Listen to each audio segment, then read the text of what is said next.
Hello, my name is Sekit, and today we're playing FTB Plexiglass Mountain. And we're down here in the basement next to our as yet very rudimentary applied energistics setup.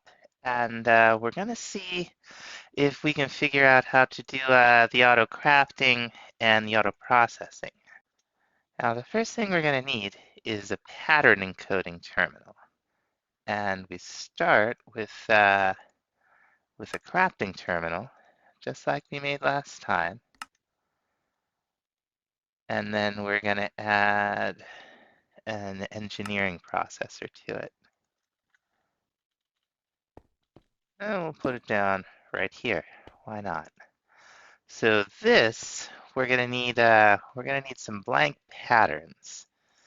And we might have found some. Yeah, we got 3. So we throw them in here. And this is what we encode recipes on. Now, the first thing I'm going to want to do is make a recipe for a blank pattern, because we're going to use an awful lot of these. Another thing we're going to need is a crafting co-processing unit. And for that, we're going to need a crafting unit. I think we have all this stuff. Good enough. Okay. Now we're going to run this up to the ceiling here, I think.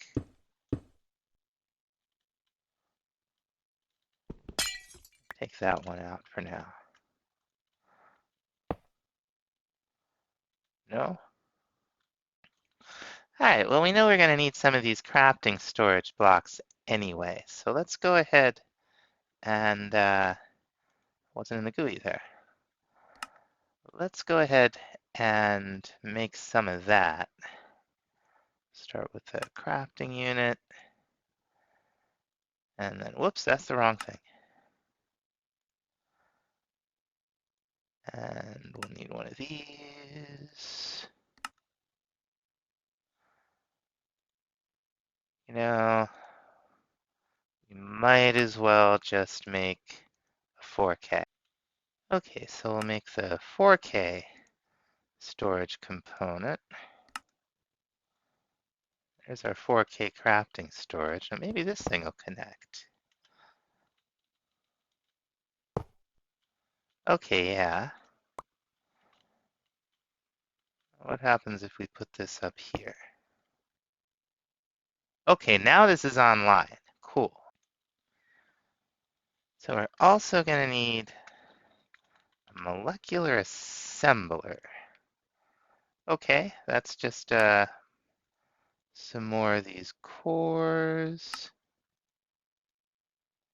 I'm starting to run out of stuff. A crafting table. And a molecular assembler. Now we're also going to want an interface. That's pneumatic craft. All right, having interface. Here we go. So let's see if it's as simple as it seems. Have our molecular assembler right here.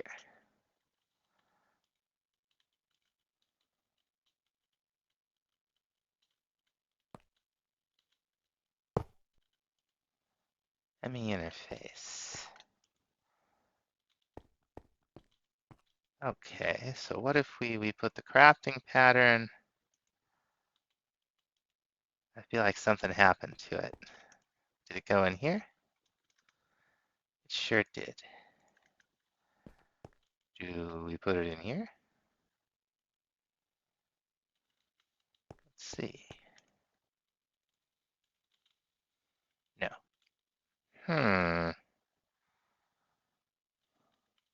That doesn't seem right. It's not. Wait a minute. Okay, crafting card. That's got to be the piece of the puzzle I'm missing. Let's see. Crafting card. Here we go. We just need a basic card, which is that. And we'll need a crafting table.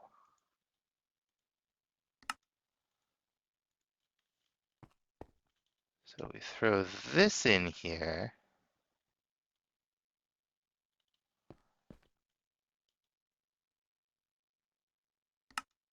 And now, I feel like we're getting warm.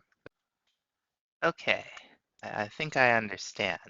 Like 3 doesn't work. We're gonna need a level emitter. And I guess we're gonna need I guess we're gonna need everything. Got any planks? Yes, we do. Okay, it has to be a square or a cube, the multi-block, apparently. So, let's see. Ah, level emitter. There we go. Storage monitor. And the crafting monitor. We're just gonna need one more crafting unit. Apparently you can use these to complete a multi-block. Let's get, like here's a crafting storage, right? You put it down there, the multi-block disassembles. But this thing, which apparently does nothing on its own, can act as a filler block, and you can see the multi-block assemble again. But what we want is this thing, because this will help us see. Alright, at least we got that part.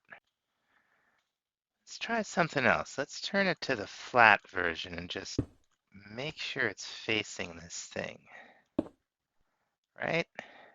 No, still no, we put the crafting card in.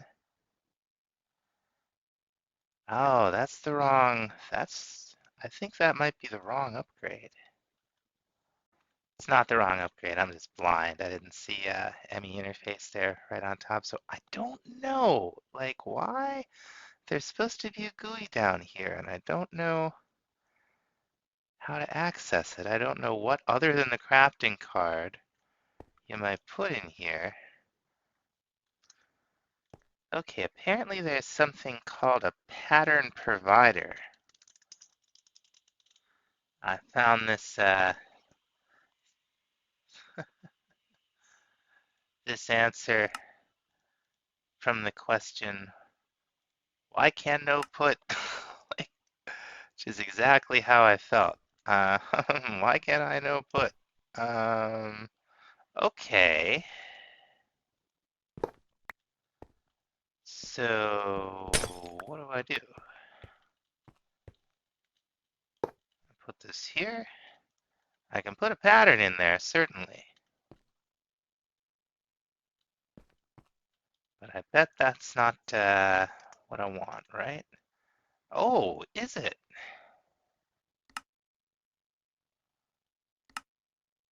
Let's see. Yeah, okay.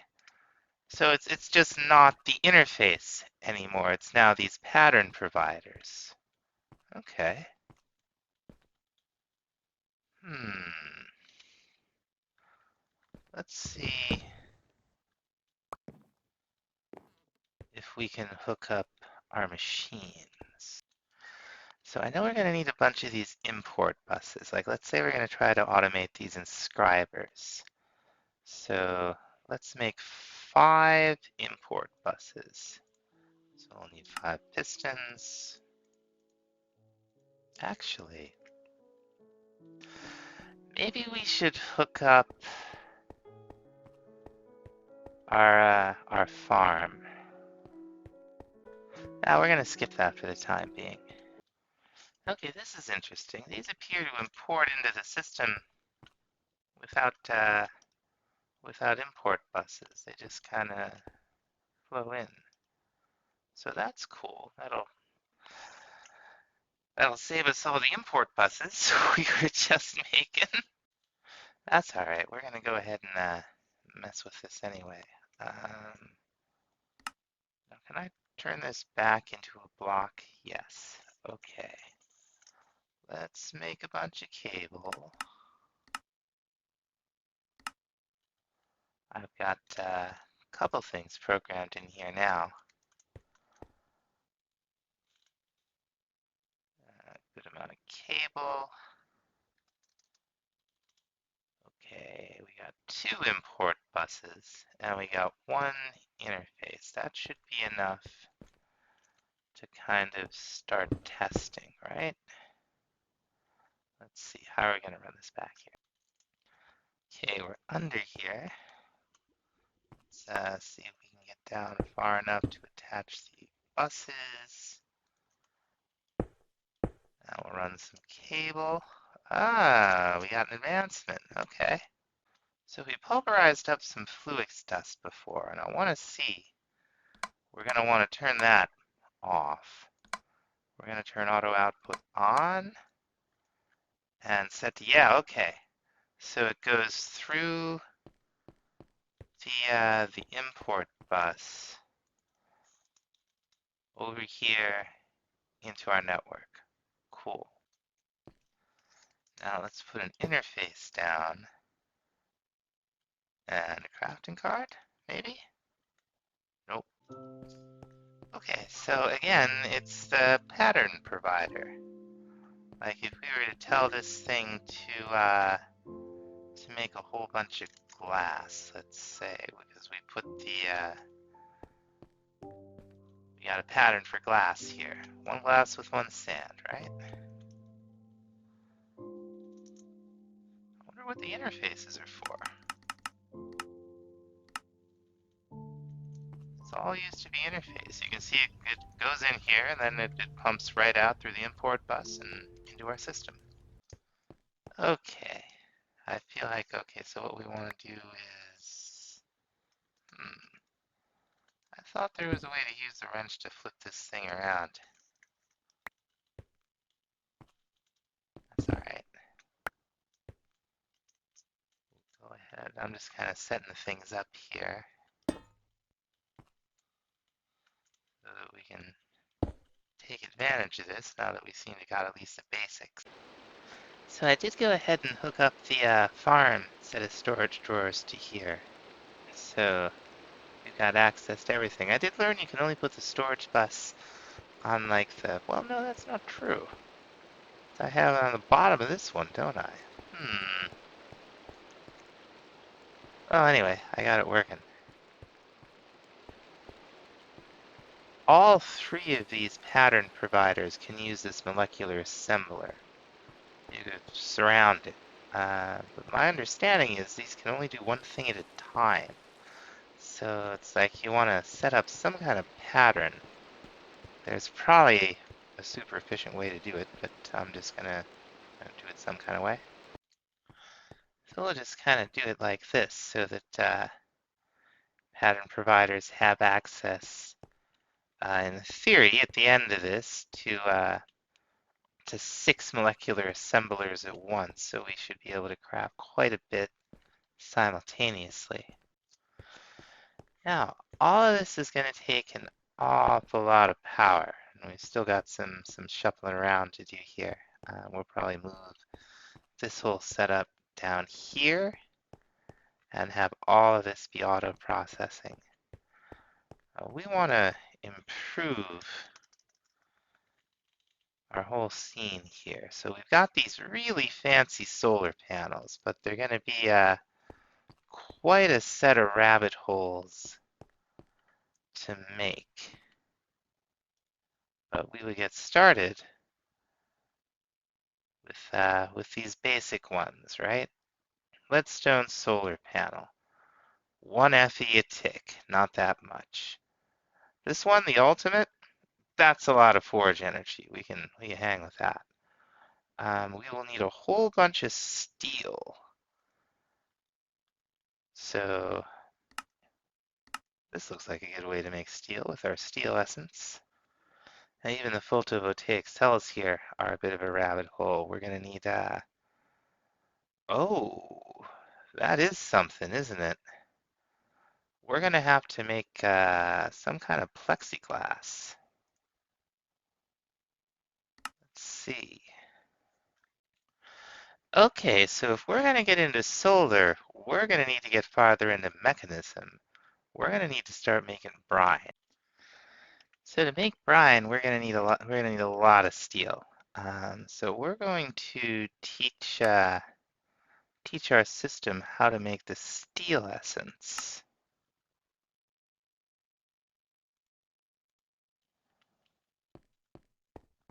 I'm just going to run over here. I'm going to want to put patterns like these providers all around this thing. There we go. We're going to have to get an import button. I do want to see if this will work. I'm pretty sure the import bus will draw at the bottom of this thing, but we did have to pump out the side, I think. So let's see. Okay, yeah, it slowly sends them out there.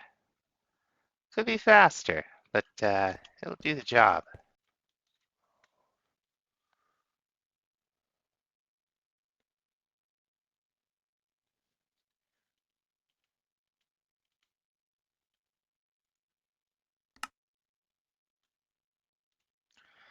Okay, to make brine, we're going to need a thermal evaporation tower.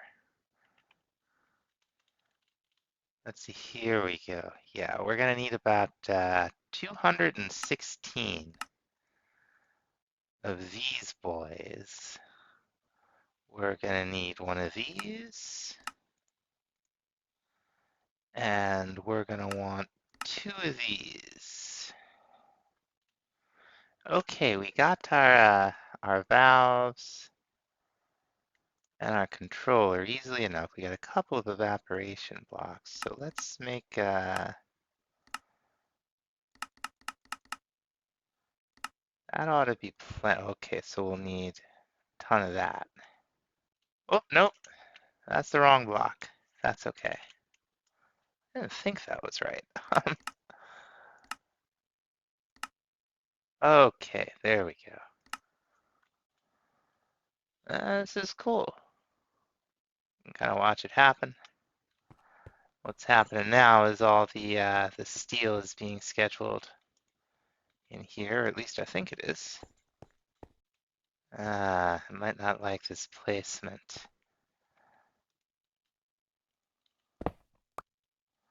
Let's see what we can do about that. Cable.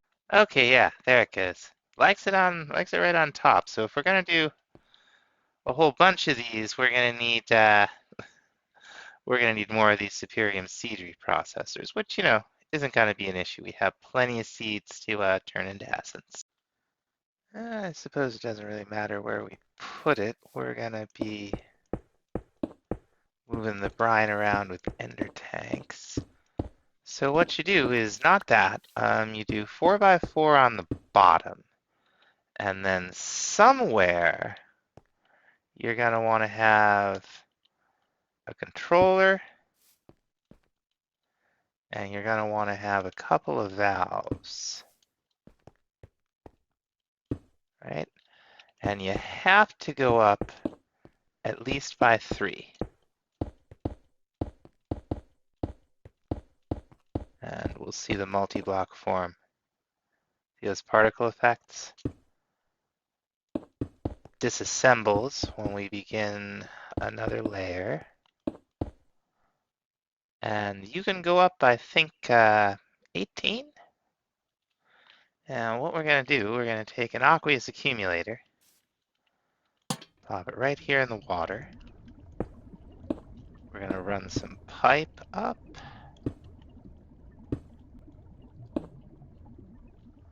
And connect it right to this guy. See how it connects to the valve and to nowhere else. That's an important thing to note. All right, let's come on down here. Set this to extract. There we go. Now what we should see a little bit of water down here. Just a little bit. And if we come over here to the control panel, You can see it's filling up with water. It's not really doing anything with brine. It's pretty cold out here. Now we can heat it up, I hope, with with a different kind of solar panel. These boys from Mekanism generators. We're going to want 4 of them. Let's see, do we have patterns yet? Yes, we do. So, basic stuff we've seen before, except for these solar generators, which use these solar panels.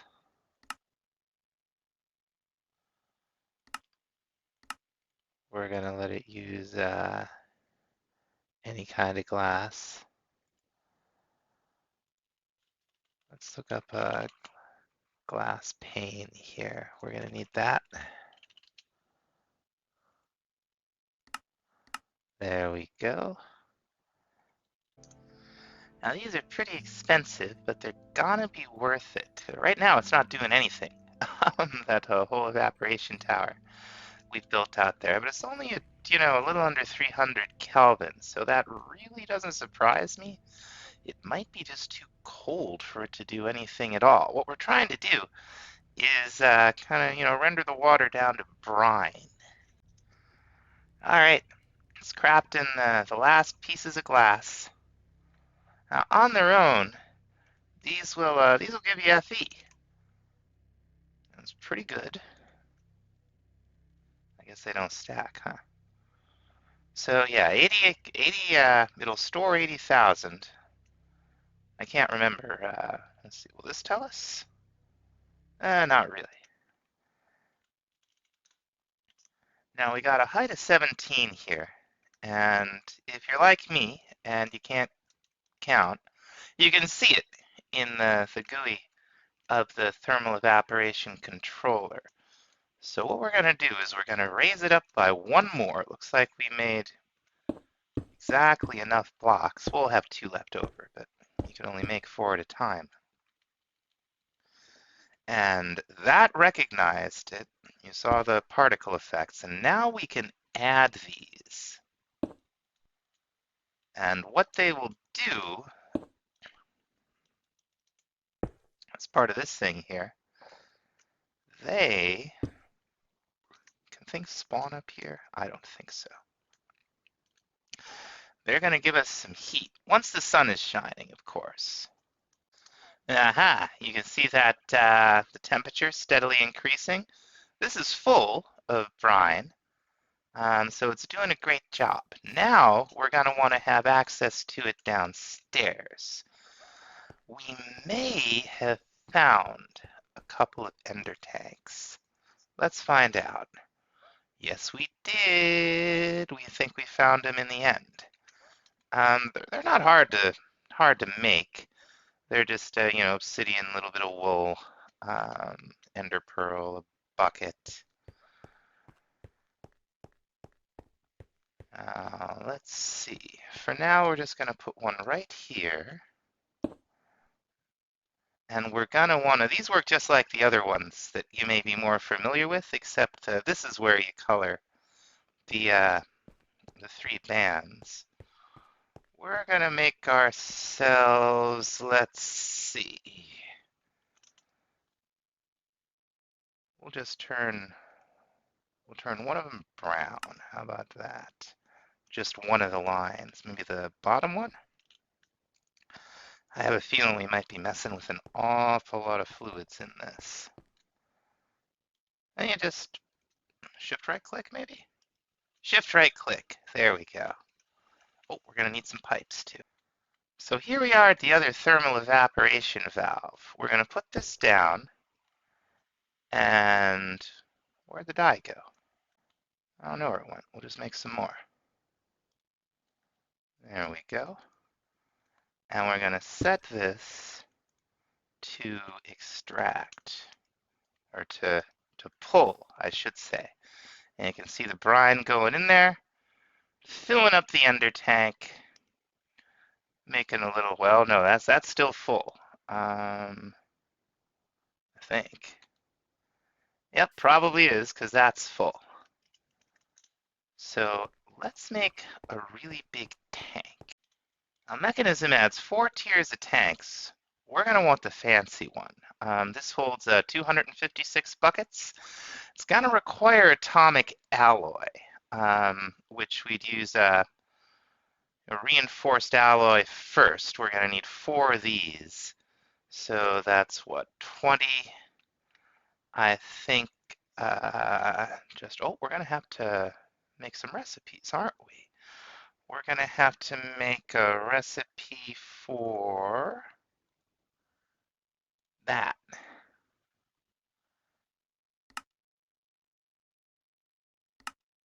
Huh, that was weird. It was like something I didn't expect to see there. So here's our Enriching Factory. So we think we can get away with just making one of these. Actually, I tell a lie. We're going to need 2. Because the recipe for each tank appears to use the recipes from the tank before. So we'll just go down the rabbit hole here, I guess. We got 1 basic tank, right? Sure. For an advanced fluid tank, it's the basic tank, iron, and infused alloy. This holds 64 buckets. Very nice. The elite fuel tank is where we start needing the reinforced alloy. Now we're going to need 8 of those in total, so let's see. Oh, we have plenty. Now, I've always had trouble automating the infusing factories. I think what we might want to do is make a different infusing factory for each what we liquefy here and infuse with, because that may solve the problem I've had in the past. But I haven't used Applied Energistics 2, so for all I know, maybe this can handle it. Be interesting to find out. Now we're going to make up a little bit of refined obsidian dust in our pulverizer here. We're going to need that to make the final tier of the tank, but for now, we'll make the elite fluid tank. Very nice. And we're going to need all of these. And let's see. There we go, 4 refined obsidian dust. Now let's see how much one gives us. Okay, so one gives us 10. And for each one of these, we're going to need 40. So we could enrich this stuff. And probably what we should have done in the first place, huh? We'll make a recipe for it, why not? So we'll probably have an extra 10 millibuckets in here, but we can just dump that when the time comes. All right, so after 3, this should dip down to 50. Just 10 left, right? After we finish the 50. Yeah, perfect. Maybe we ought to put one of these in our inventory. No quests, no advancements. That's fine. So we will now take our ultimate fluid tank and we're gonna pump right out. Is that gonna work? Can you only attach this to the top and bottom? Looks like you might only be able to attach this to the top and bottom. The Mekanism tank knows no such limitations. There we go. And now we're going to fill this up. Let's run back outside and see if, okay, yeah, we're finally starting to catch up with the thing here. Very, very cool. Brine to beat the band. Now what we need to do is we need to run it through another electrolytic separator, just like we have here. So I'm going to program that into the system. Okay, so we got some regular crafting recipes here, and we got a couple for the pulverizer. Easy peasy. Throw that in there, and let's go ahead and craft it up. Whoops, That's not, that's one of the components, not the thing I'm looking to craft. This is the, oh. Now, I'm sure there's a way to clear these once you code them, but can't even put them in here. Oh, you can put them down here, though. What happens if we take that out and put that in? Okay, so that's how you rewrite them. You put them down in this slot. Okay. We're getting there, folks. I will figure this mod out. Okay, now we should be able to make it, right? Right. Okay, here we go. We're going to pop it down right here. And on our side config, we want to move to fluids. Can't eject. Well, I think it makes gases, and that's why. So we want that to be an input. Or well, we don't want it to be an output, that's for sure. That'll be output 2, and we'll make the top output 1. And let's see what happens and what goes where. Okay, we're getting sodium in the blue and chlorine in the aqua. So we are going to set these to dump excess, but not on the sodium side. I want to try something. And let's make sure I remember what I'm doing here. It's item gases on, okay, output 1, blue, blue, top, top, right.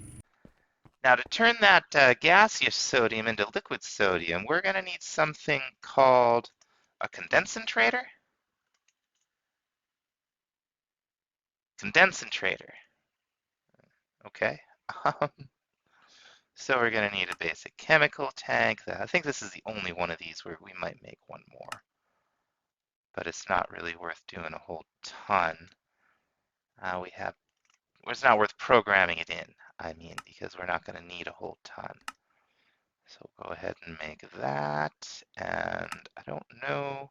Oh, we need glass. Always need glass. There we go. Okay, condensator wasn't so bad. But what we're actually going to do, we're going to switch our inputs and output, and we're going to switch our inputs here. We're going to make that one output 1 and make this one output 2 so that we can put the condensator right next to it. And it'll pump the sodium in there automatically. And now we're getting liquid sodium. What are we going to do with it? Well, you'll have to wait until the next episode. No, I'm kidding. We are running a little long, so I am going to call it here. But this is the stuff that we're going to have to combine with another fluid in a smeltery. Unless there's some way, probably not the fluid encapsulator. But we're gonna need to get molten plexiglass. We're gonna need to do this in a smeltery. We'll need to produce either creosote oil, which is on the menu. We have that, or plant oil, or tree oil. Now, all of these are possible. We will probably go with the creosote oil since we're producing that already. So in the meantime, I'm going to program some smeltery recipes into the AE2 system. And then in the next episode, we'll be back to finally make some plexiglass in Plexiglass Mountain. Thanks so much for watching. We'll see you then. Bye-bye.